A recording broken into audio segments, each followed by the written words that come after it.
Nah, mulai kita mulai balik. Oh.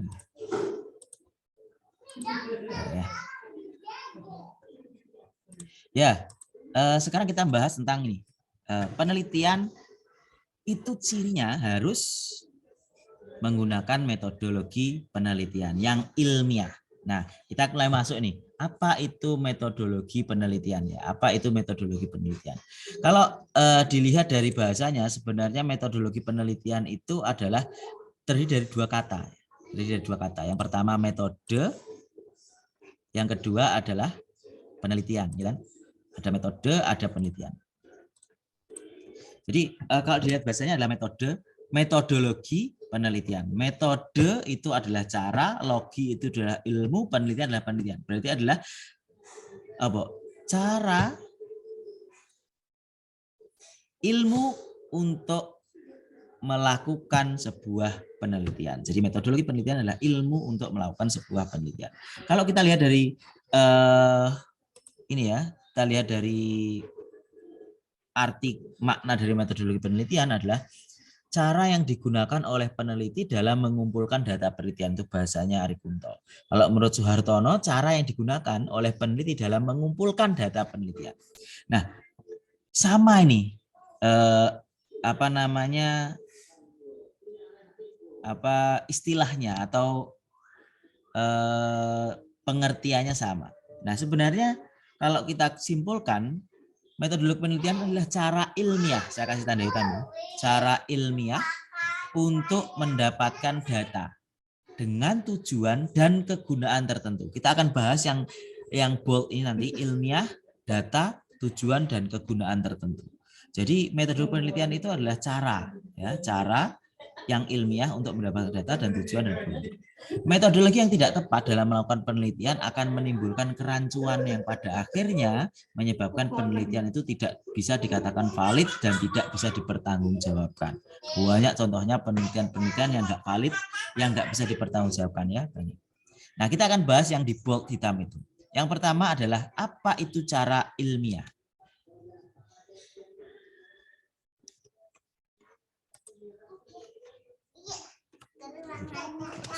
Nah, cara ilmiah itu dikatakan penelitian tadi ya, metode penelitian itu harus ada yang salah satunya adalah caranya ilmiah. Apa itu cara ilmiah? Cara ilmiah itu yang dimaksud cara ilmiah itu logis, empiris, sistematis. Ada tiga ya, logis, empiris, sistematis. Logis artinya apa? Yang dilakukan masuk akal. Contoh misalnya, kita metodologi penelitian ya, kita mau menurunkan nyeri seseorang dengan cara direndam air hangat. Masuk akal ya, direndam air hangat, bisa rileks, mungkin nyerinya bisa turun, masuk akal. Lah ya nggak masuk akal apa misalnya? Contoh misalnya, saya pingin ada pasien stres misalnya, diajak naik roller coaster mungkin ya, mungkin dengan kecepatan tinggi. Kira-kira masuk akal nggak? Kalau nggak masuk akal, maka itu tidak logis, tidak memenuhi persyaratan cara ilmiah. Atau nggak masuk akal lagi misalnya contoh hal yang tidak masuk akal. Contoh misalnya saya bisa memindahkan sakit orang dari manusia ke hewan.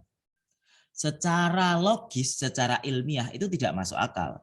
Jadi tidak bisa masuk akal. Jadi manusia sakit, sakitnya dipindah ke hewan. Itu kan nggak masuk akal.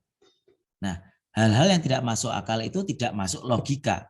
Nah, kalian lulus dari S1 itu prinsip berpikirnya harus ini, logis, empiris, sistematis. Harus itu.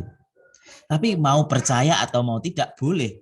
Tapi ketika kalian ngomong di depan orang lain memberikan pendidikan kesehatan, kalian konsepnya harus logis, empiris, sistematis. Jadi tidak boleh kita mengatakan bisa loh Pak, mindah penyakit dari manusia ke hewan itu bisa, mungkin itu terjadi. Kalau kalian percaya itu, is okay, nggak apa-apa. Tapi konsumsi untuk diri kalian sendiri, karena itu belum logis. Kalau menurut orang banyak. Nah, jadi logis itu adalah masuk akal yang pertama cara ini. Yang kedua adalah empiris. Empiris itu apa? Suatu sumber pengetahuan yang diperoleh dari observasi percobaan dan cara yang dilakukan dapat diamati oleh indera manusia. Contoh misalnya, saya mau melakukan pemberian jus timun pada pasien hipertensi. Kelihatan saya buat jus timunnya, saya memberikannya, berapa banyak yang saya berikan waktunya kapan, itu bisa kita lihat dengan indera manusia. Ada observasinya, dilihat, ada percobaan yang dilakukan, itu empiris. Jadi empiris itu bisa diamati. Jadi apa yang dilakukan itu bisa diamati. Sama seperti kita memberikan edukasi, kalau penelitian memberikan edukasi, empiris bisa diamati. Yang ketiga adalah sistematis, dilakukan dengan langkah-langkah yang sistematis. Oleh karena itu, nanti kalian saat membuat bab 3, ada di sana adalah langkah-langkah penelitian.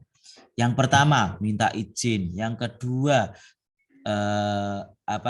datang ke puskesmas, memberikan surat penelitian. Yang berikutnya, memberikan edukasi, misalnya mengumpulkan responden, kemudian memberikan edukasi dilakukan selama berapa menit, edukasi tentang ini, terus kemudian setelah itu dievaluasi, diberikan kuesioner, kemudian dimasukkan ke sistem SPSS untuk dinilai apakah ada pengaruh apa tidak. Nah, seperti itu adalah langkah-langkah yang sistematis. Jadi cara ilmiah itu caranya sistematis. Sehingga apa? Sehingga ketika akan melakukan penelitian lagi, itu sudah ada langkah-langkahnya. Gak ujuk-ujuk langsung datang tiba-tiba langsung evaluasi, kan nggak mungkin. Berevaluasi engkau lagi penyuluhan, kan nggak mungkin. Jadi tahapan-tahapan itu disusun secara sistematis menggunakan langkah-langkah yang logis dan masuk akal. Ya, lanjut. Nah, yang kedua, kalau kita lihat dari data dari pengertian ini ya, cara ilmiah untuk mendapatkan data. Cara ilmiah tadi sudah data dengan tujuan dan kegunaan tertentu. Sekarang kita masuk ke data. Apa sih karakteristik data itu? Yang dikatakan data itu harus ada memenuhi 3 hal setidaknya. Valid, reliable, dan objektif. Oh, ini yang susah kadang-kadang. Menentukan validitas, reliabilitas, objektif apa tidak, itu yang susah dalam penelitian. Tapi sebenarnya itu bisa dijelaskan, difahami kalau dijelaskan dengan pelan-pelan. Yang dikatakan dengan valid itu apa? Valid itu kalau menurut terminologi bahasanya adalah derajat yang menyatakan suatu tes mengukur apa yang seharusnya diukur. Data yang valid sudah pasti reliable. Peneliti dalam responden memiliki persamaan dan kesesuaian mengartikan suatu peristiwa. Cara gampang penjelasannya valid itu adalah ketika kalian contoh, peneliti itu mengartikan bahwasanya pasien yang nyeri itu mengganggu kualitas hidupnya. Misalnya contoh, ada pasien kanker yang mengalami nyeri setiap hari nyeri. Peneliti menganggapnya itu mempengaruhi kualitas hidupnya. Tetapi responden juga harus mengartikan yang sama dengan apa yang dimasukkan peneliti. Oh, sampai saya juga merasa itu mengganggu kualitas hidup saya.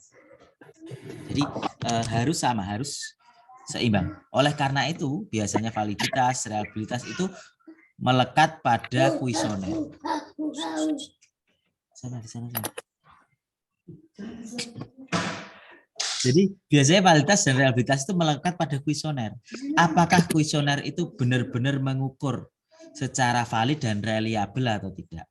Valid yang jelas kuesioner itu untuk menangkap apakah benar-benar nyeri ini terjadi pada pasien sehingga ada kuesionernya nyeri. Apakah benar-benar pasiennya mengalami cemas? Oleh karena itu, karena biar tahu pasien cemas apa tidak, dibuatkan kuesioner. Ada 15 pertanyaan misalnya. Apakah Bapak mengalami peningkatan detak jantung saat melihat sesuatu? Apakah Bapak memikirkan hal yang menakutkan? Nah, itu membuat pertanyaan-pertanyaan untuk apa? Untuk pertanyaan itu biar menjadikan valid atau tidak. Saya mengatakan dia cemas, dia juga harus memang benar-benar cemas. Saya mengatakan nyerinya itu dia derajat 2 atau middle ya, sedang, nyeri sedang, maka saya mengukurnya hasilnya juga sedang. Oleh karena itu ada tabel namanya tabel nyeri. Nah, itu valid. Kamu mengatakan apa, saya mengartikan apa, itu namanya valid. Yang kedua adalah reliable. Hasilnya harus, data itu harus reliable. Saat saya mengukur sekarang, artinya besok saya ukur juga hasilnya sama. Itu reliable. Sehingga konsisten. Contoh misalnya, apakah kamu lari dari sini, dari kampus ke alun-alun itu capek? Saat dikaji pertama, itu dia mengatakan capek. Maka besok kita tanyakan lagi, dia juga mengatakan capek lagi. Nah, itu namanya reliable. Data itu ketika sekarang diukur, menggambarkan diukur berikutnya. Nah, reliable ini bedanya. Kalau reliable belum tentu valid. Karena kadang-kadang datanya itu yang diambil tidak sesuai, tidak benar. Sehingga datanya belum tentu valid. Tapi kalau sudah valid, pasti reliable. Yang ketiga adalah objektif. Jadi objektif itu kesepakatan orang banyak. Contoh misalnya, tadi, aduh, kok mentak ya? Ya bismillah. Contoh ya, tadi saya melihat ada penampakan monster, apa maksudnya hewan yang besar di hutan. Contohnya, saya melihat penampakan hewan yang sangat besar di hutan. Saya tidak bisa dikatakan objektif ketika saya hanya sendiri yang mengatakan itu. Jadi harus kesepakatan kelompok. Ternyata dari 10 orang mengatakan iya melihat hewan besar itu di hutan. Atau misalnya saya melihat, ada yang lihat ada 40 orang. Maka semakin objektif apa tidak kalau menurut kalian? Semakin banyak yang mengatakan iya, maka semakin objektif atau tidak menurut kalian? Semakin objektif nggak? Contoh misalnya saya melihat sesuatu, maka yang mengatakan itu 10 orang. Kalau yang mengatakan itu 40 orang, itu lebih objektif apa tidak menurut kalian?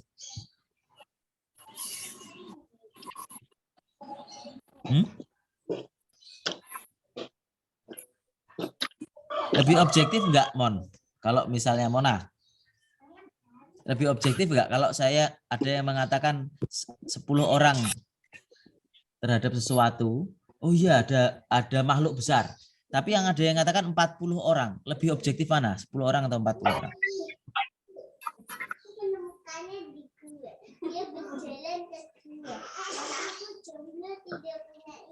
Gimana, Pak? Contoh misalnya, saya mengatakan bahwasanya saya melihat hewan besar di hutan. Yang mengatakan itu saya dan 10 teman saya.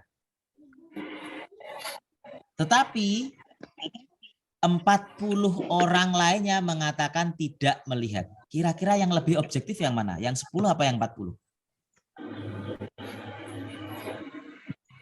Yang 10, Pak.